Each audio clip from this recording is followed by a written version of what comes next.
Brain Damage, vous pouvez aller me suivre sur les réseaux. Je fais des toiles complètement malades mentales. Lives pour les vidéos qu'on est ici, ça part. Fait que là, en gros, il va y avoir plusieurs vidéos là, qui vont suivre une à l'autre. Là. Ça va être sur plusieurs sujets différents. Il va y avoir plein de formats. Là. Mais live, on est là pour parler de la trappe française. En fait, je pense qu'il y a personne qui a jamais fait de cette vidéo là-dessus. Pis ça gosse un peu. Fait que je suis là pour établir l'ordre. Mais là, je pourrais me trouver bien cool puis dire qu'à Teyaba, j'écoutais ça v'là 5-6 ans, puis même plus, puis dire que j'étais le plus gros trapper français avant l'heure, mais c'est carrément pas ça la réalité. Fait que moi, je vais vous parler en fait des artistes qui m'ont marqué comme de fait. Puis je pourrais commencer par Django en fait. Django pour moi, c'est vraiment le gars qui a amené un truc trap puis vraiment américain sans l'être dans la France en fait. Parce que c'est prod, de un. De deux, si vous avez jamais écouté Fable de Django, vous avez manqué quelque chose instant. C'est un des plus gros beats de rap français qui a existé. Il y a juste des bars sur bars sur bars. Il y a des références à tout ce qui est bon dans la vie, que ce soit dans les mangas ou whatever, man. Sur même des livres, des poètes, des réalisateurs, quoi que ce soit, man. Allez juste voir ce beat-là, c'est complètement fou. Puis ça résume bien, en fait, quelqu'un qui a réussi dans la trappe française, Django, parce que de un, la trap, c'est souvent du monde qui meurt, que ce soit des Américains ou des Français, mais Django il est vraiment arrivé avec quelque chose de fou. Puis il a continué tout au long de sa carrière, puis même encore cette année, il a sorti sûrement le projet que je vais écouter le plus en rap français, même si c'est de la drill. Il sait exactement ce qu'il peut faire puis ce qu'il doit faire au bon moment, puis il va continuer à le faire. Puis même que je pense que ce gars-là va partir dans des trucs rock un jour, parce qu'il arrête pas d'en parler, puis c'est ça qu'il écoute, c'est sûr, puis il l'a dit, fait bonsoir.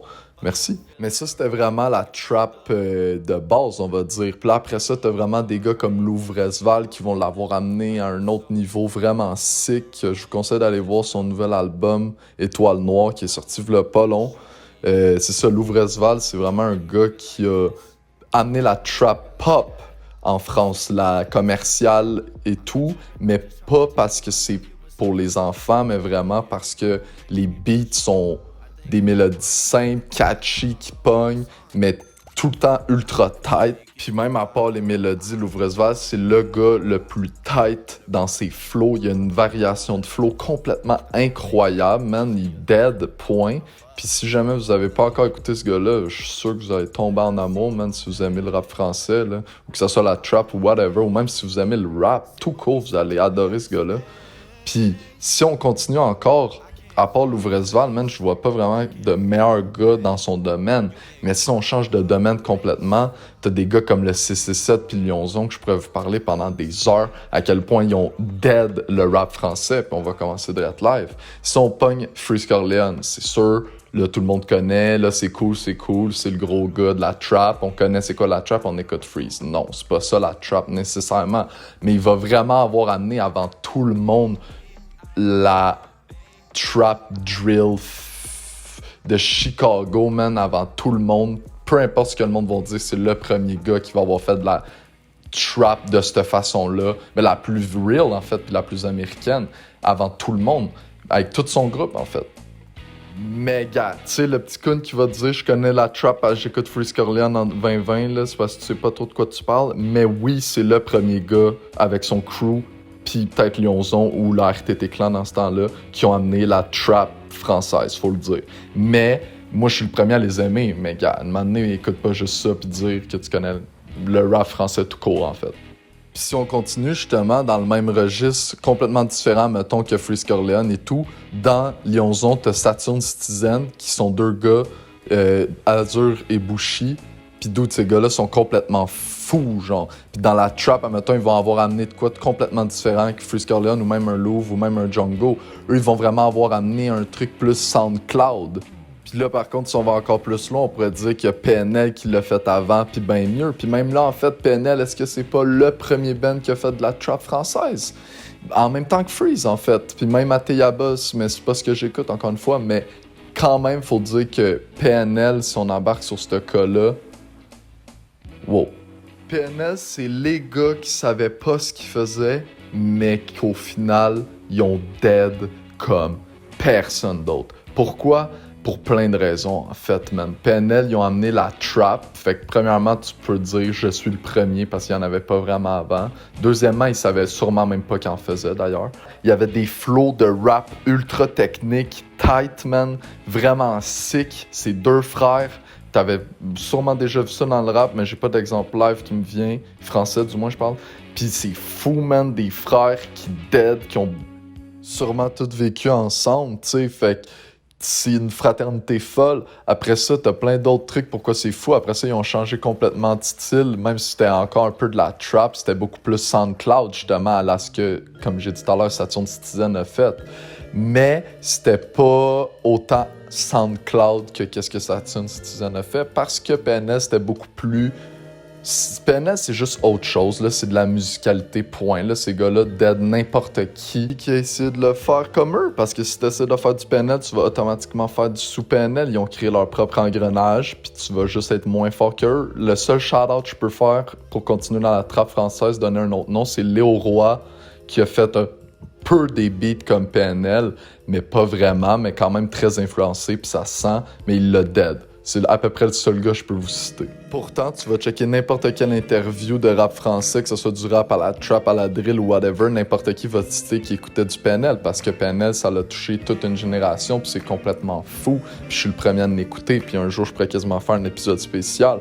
Vous avez juste à me le demander, une personne m'a le fait. Du catch, là, c'est fou, PNL. Mais pour venir quand même, Saturn Citizen, Bushi puis Azur, qui se sont séparés, ils ont juste fait un album, la Saturn Citizen Tape 1. C'est complètement fou, vous allez voir ça, man. De la cover au beat, aux gars qui chantent, qui rappent, qui bougent, man, qui font une musicalité complètement autre. C'est de la trap, SoundCloud, mais il n'y a pas vraiment d'étiquette, selon moi. C'est vraiment unique. Puis d'autant plus que ces gars-là vont avoir fait juste un album, même pas une mixtape. Fait que la seule chose qu'il y a à dire, c'est que ça va être unique, man, parce que il y a juste ceux qui ont fait de quoi de similaire. Deux bros de 20 ans qui se sont séparés après un seul album. C'est rare, là. Surtout en France, du moins. Puis c'est un des meilleurs albums français, que ce soit dans n'importe quel style, selon moi. Je l'écoute encore hier, d'ailleurs.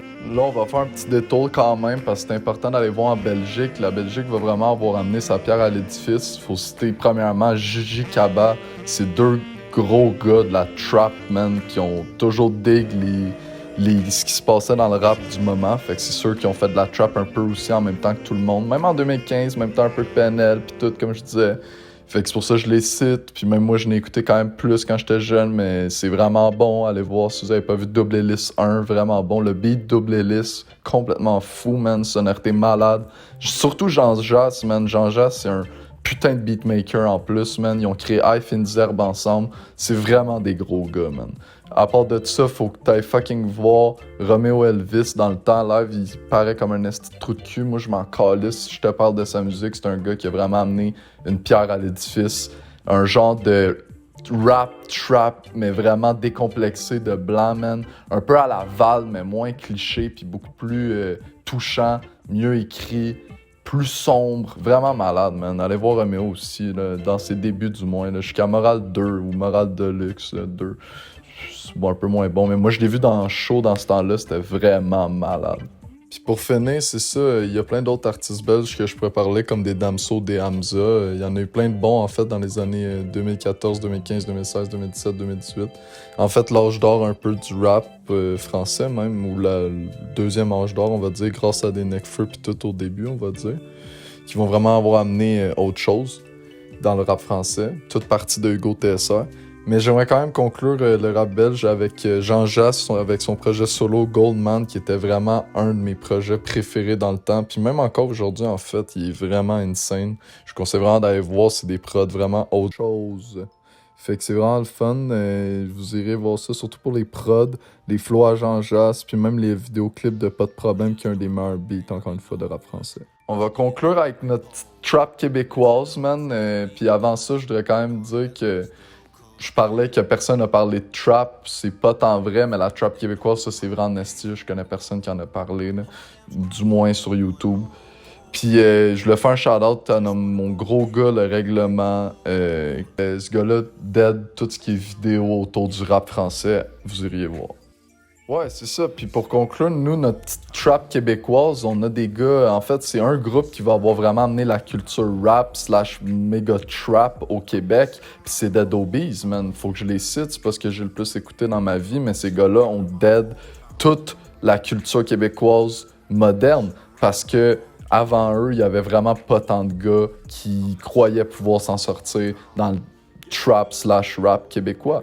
Puis même après ça, t'as eu des gars un peu moins connus qui ont pogné, mais pas tant, jusqu'à ce que Fouki arrive puis popularise la trap. Il a vraiment fait la trap du Mont-Royal, genre vibe shit été, on est zé, puis on est bien, puis on est gaillé, puis pointez-vous, puis c'est fou, fait qu'écoutez-moi, genre, puis ça a pogné, ça a fait son temps, mais au moins il va l'avoir popularisé comme personne d'autre l'aura fait. Dead Obies l'a fait avant, mais comme Fouki va avoir fait, regardez les petits jeunes, vous pouvez vivre du rap et pas aller à l'école.